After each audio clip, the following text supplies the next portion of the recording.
And I want to thank you all for being here. I want to thank you for your testimony. I come from a very rural area in a very rural state. And as you guys know better than anybody, access to capital is critically important if you're going to have business expansion and employment and economic growth. It was a few years ago in my small town of 600, the bank, one of your banks actually, decided to pull out. Fortunately, we had a community bank come in. They're doing a great job. But that potential pullout and that access to that brick and mortar facility could have really raised heck with my little small town where post offices are still important and schools are still important and banks are still important. So this question is for all of you. Are you guys committed to brick and mortar facilities in rural America? And if you're not, why not? We can start with you, Mr. Sheriff. Senator, thank you. I think you know this. We are, I think, the biggest of the banks here in terms of our presence in rural America. We very much are committed to continuing that. To the extent that we have exited a location, we've tried to be very, very conscious of ensuring that we're not leaving the town unbanked, whether that be through having another bank there or working with another bank to take over our facility. But we do view our the fact that we are so big in rural America as something that is important, and we need to make sure we continue. Yeah, go ahead. Just go right down the line. Mr. Monahan. Our branches are in the 90-odd markets we serve, plus the extended beyond that, 150, 200 markets, and we'll continue to be there. I would tell you that back early 2011 or 12, when we sold a bunch of our branches to smaller community banks to make them stronger. 400 branches in the rural areas we served. We weren't in your state, but in other states, with that exact idea in mind, which is the town or city needed banking. If you get sold the deposits to another community bank, it'd be helpful. Okay. Mr. Diamond. Yeah, I'm so proud that we're now in all 48 states. We've opened branches in North Dakota, South Dakota, Wyoming, North Carolina, South Carolina, Montana, Billings, Bozeman. I think we're doing it Ennis, and we'll take a look at your little town. Okay.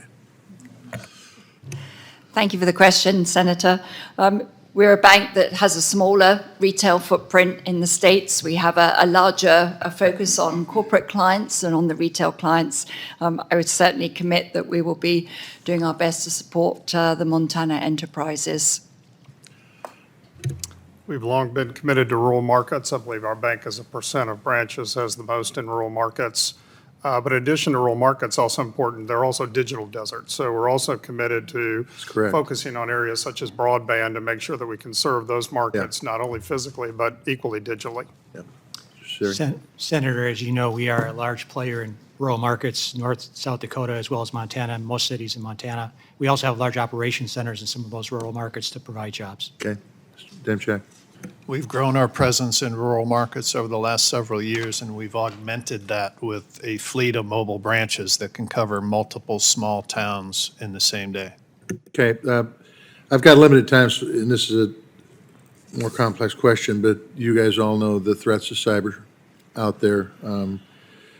You know that you're probably being attacked as we speak right now by a cyber attack of some sort. We need to continue to adapt and work to combat these evil threats. And so I'm just going to pick Mr. Rogers and Mr. Diamond. How do your companies ensure that you're devoting adequate resources to cyber threats? One of the reasons, Senator, we merged was to create more capacity to protect our clients and our company against cyber threats. So we do a variety of things. One of the things we do is we bring in third parties to help us. We bring in third parties to look at our systems, to attack our systems, to do horizontal reviews about where we are relative to others, to make sure that our defenses are the strongest they can be to secure our clients' data. And then we also participate in all the efforts that our regulatory bodies undertake as it relates to cybersecurity. Okay. Mr. Yeah, Diamond. we spend $700 million a year. Everything we do goes through cyber reviews and cyber checks. We do oversight on third parties. Every time you access our systems, it's running through multiple cyber type of things. We work with the federal government, we work with governments in Europe, It's a nonstop battle. My board reviews it. We'll do anything we can. I put this way up there, right behind competition with China, and this war in Ukraine. Cyber risk are extraordinary. Yeah, thank you all for being here. Thank you, Mr. Chairman.